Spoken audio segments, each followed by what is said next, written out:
First love, it never really lasts.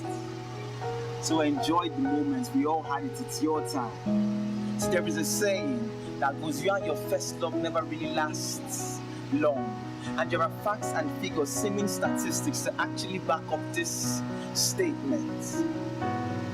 So consciously or unconsciously, in our hearts there's this sense of insecurity and fear, like rumbling volcano about to erupt. So in the pretense of false assurance, holding hands and walking down on the inside, we know that one day we'd have to leave and run, because you are my first love and you are my first love, and we know it never really lasts. But we can't deny the fact that our first love always leaves an indelible mark on us. But the cycle continues. We still have to leave. Is there a way out?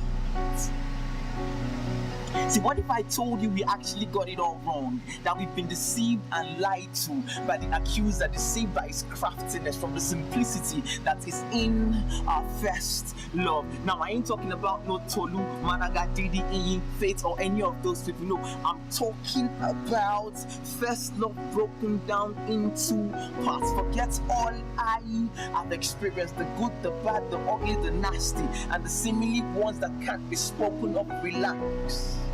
All you've been seeking and searching for is actually found in T, the cross love, your first love. The very first time love was mentioned in my poem book, Genesis 22, guiding Abraham and Isaac.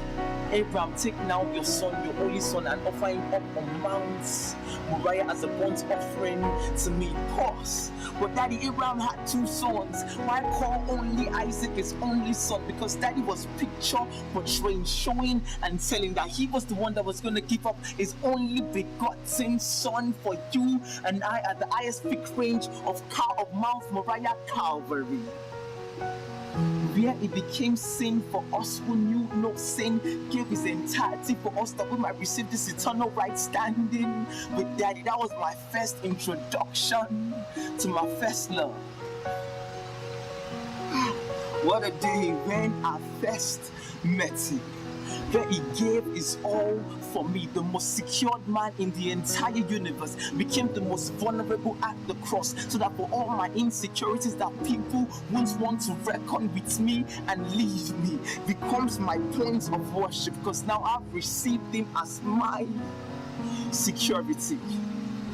And at the Garden of Gethsemane, my first love, under pressure, his capillaries burst, blood of infinite water mingled with sweat and dropped to the ground, where he redeemed me from the curse of, by the sweat of your face you shall eat bread, meaning the stress and toil of maintaining a relationship, finances and career. He redeemed me and welcomed me into his rest. Oh, my first love.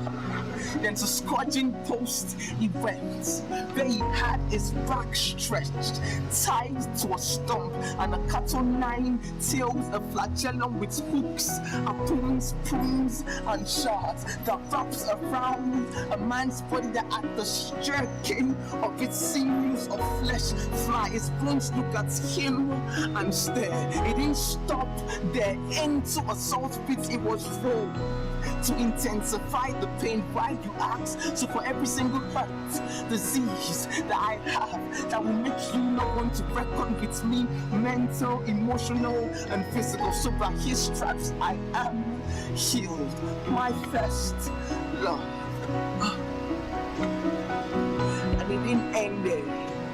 At the cross, when those nails were pierced through his hands and feet, it wasn't the nails that kept him on the tree, it was the love he had for me that kept him there, where he received all the punishment, condemnation, and guilt due me, that people will want to reckon with me, so that I will receive this free gift of righteousness. He gave up his body on the cross to bring me into the sweetest and most intimate of relationships, whereby I don't have to give up my body in the bed until we are wedded in the most beautiful and sweetest of covenants, marriage. My first love. And now you can understand Isaac and Rebekah.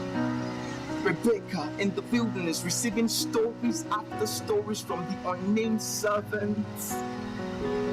The Holy Spirit reminding and telling her stories of our heavenly Isaac, Christ, our first love. And Isaac in the wilderness, meditating on his first love. And when they finally met, Rebekah swept utterly off her feet into Isaac's arms, all because she saw her first love in him and he saw his first love in her. Consummated, the two became one flesh in the security of marriage and covenants. No guilt or shame, but that sparkle in their eyes. And if Isaac loved Rebekah, the second time love was mentioned in my poem book. Oh, this is love. Not that we love God, but that He loved us and gave us His Son to be the means by which our sins are forgiven. The roots of the fruit-producing tree. He first loved us.